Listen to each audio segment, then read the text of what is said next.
When I was first asked to give this talk, one of the first questions I was asked was, what is my prediction for the future generation in 5 years, or 10 years, or even more? And the honest answer is, I don't know. I have so many students who arrive at university, and they come and they know exactly what they want to do. This happened in the US, it happens even more so in China. They know they want a specific major, and they know they need to take every single possible class they can in that field.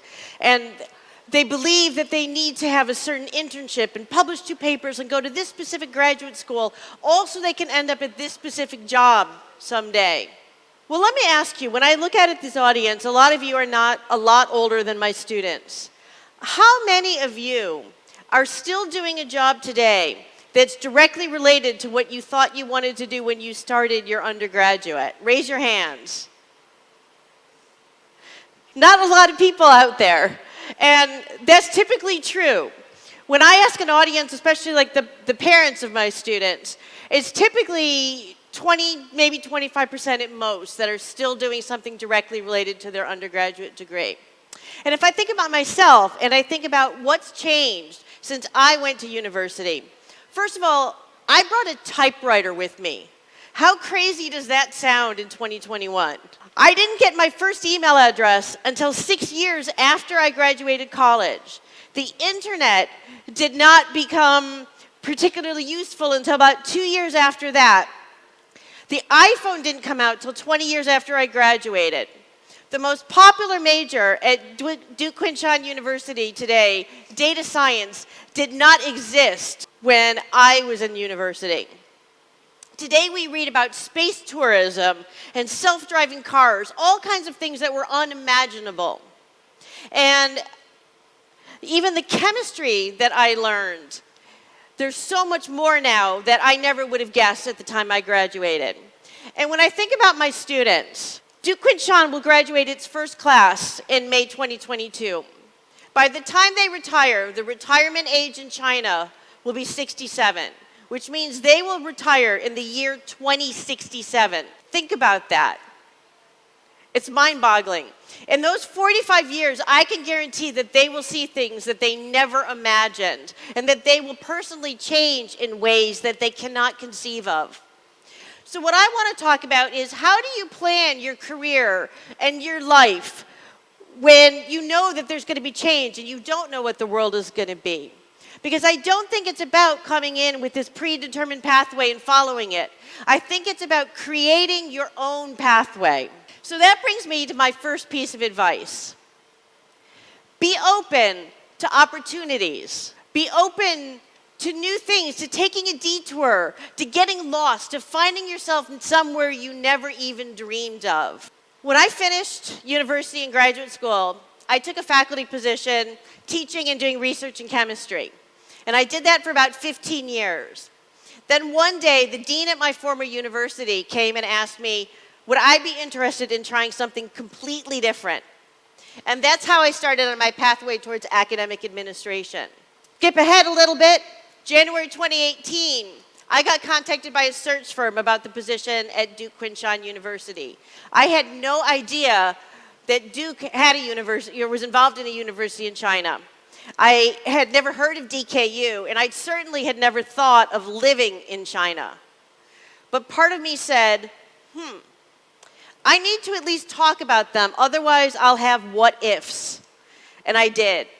4 months later, I had a job offer, and 2 months later, I was living here in China. One of my students was a biochemistry major. She took an art history class to fulfill a requirement. She fell in love with the material. The professor ended up inviting her to join a research project. She had an opportunity to do field work in Asia. She's now at one of the top universities in the US doing her PhD in art history. I could share countless similar stories.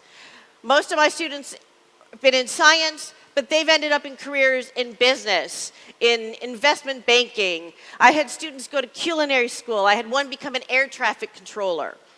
Something different came along that piqued their interest, and they decided to take that opportunity. Of course, it's not always something good that sets you on a different pathway.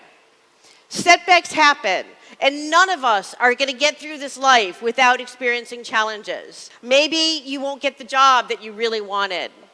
Maybe something's going to happen in your personal life that changes your path. So that leads me to the second piece of advice, which is when those setbacks happen, you can't change the past. Focus on how you're going to move forward.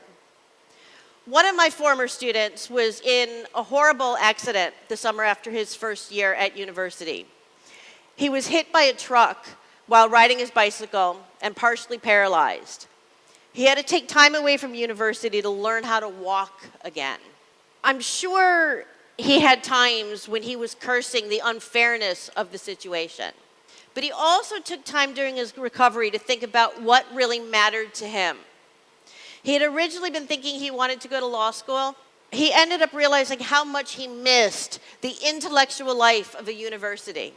He got very interested in reading literature, particularly how disability was portrayed. When he came back to university, he had this incredible love of life and appreciation for everything around him. He got involved in just about every activity we had. I don't think there was a single person on campus who didn't know him by the time he graduated. He went on to become a Rhodes Scholar, and he's now doing his PhD in disability studies. He was able to find a strength in himself, a resiliency that he didn't know he had. Would he have been a Rhodes Scholar if that horrible accident hadn't happened? There's obviously no way to know. But what I do know is he would not be the same person he is today had he not gone through that experience. Of course, attitude alone isn't going to be the only thing that's going to get you through the tough times. You have to work on building skills that are going to help you be successful. And that's one of the things at DKU with our liberal arts education we really try to emphasize. Creativity, problem solving, resiliency. And you hear these terms a lot, so I'm going to use an example from my own life to help you understand really what we mean by them and how they can be of help. I came to DKU to build this global university where we would have people from all over the world coming together to live and work and learn. Then the pandemic hit. Our international students have not been able to be in China for a year and a half, and many aspects of our curriculum we've not been able to implement as we had originally planned. I've had to rely on skills that go way beyond my chemistry training to make this work. Even with all of my years of teaching, nothing had prepared me for online or hybrid education. So I needed the ability to improve my own technical skills and catch up with where the world is and what I needed. I needed teamwork and leadership abilities to bring together people from across the university and Duke, expertise in information technology and different types of technological pedagogies and the science of teaching and learning, so we could teach our own faculty how to deliver this new mode of education. I needed to be able to think creatively because I had to figure out how on earth are we going to do this when we have students spread out in just about every time zone on the planet. I needed to be able to look at data and analyze it and figure out what was working and what wasn't working so that we could make improvements. I needed communication ability so I could explain to all the stakeholders everything we were doing and all the changes we were making. And while I was doing all of this, I had to be able to work with people from over 60 different countries with different communication styles and approaches to working with people and definitions of hierarchy. I couldn't have done this if I didn't have the broader skill set. So next time, for those of you in school, next time you need to take a class outside of your major, or those of you who are working, next time you're asked to do something that doesn't seem like it really fits with your job description, embrace that as an opportunity to develop skills that are going to help you truly shine, that are going to help you stand out from everybody else. My third piece of advice, don't define success too narrowly, and don't let anybody else define success for you. Those students who come with this set plan already in motion, some of them are doing what they truly love, what they want to do. But some of them are doing what their parents want them to do, or what they think they need to do to earn a lot of money or to make a huge impact on the world. just remember, you don't necessarily have to earn a lot of money or make an impact on the world. It might be sufficient to do something that impacts a smaller number of people more immediately around you, or to choose time with your family over a more stressful career. That student who switched from biochemistry to art history, I never saw her happier until after she made that change. The mother of one of my students had an undergraduate degree and a master's degree in engineering from MIT. She chose to become a stay-at-home mom. One of her sons dropped out of university. He ended up building his own business where he's designing and building boats. Another colleague left a tenure-track position at a university to become a tour guide. And I still remember her telling me, life is too short to do something you don't enjoy. So if whatever you're doing now makes you happy, awesome. But if at any point in this 45-year trajectory, it stops making you happy, it's okay to make a change.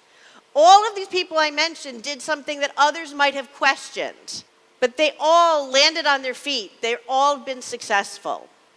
And so be willing, if your pathway is not working for you, be willing to choose a different one. So as you leave here today and you think about your future and what it holds and this journey that you're on, remember that life holds uncertainties. You never know where the roadblocks are going to occur, where the opportunities are going to come up.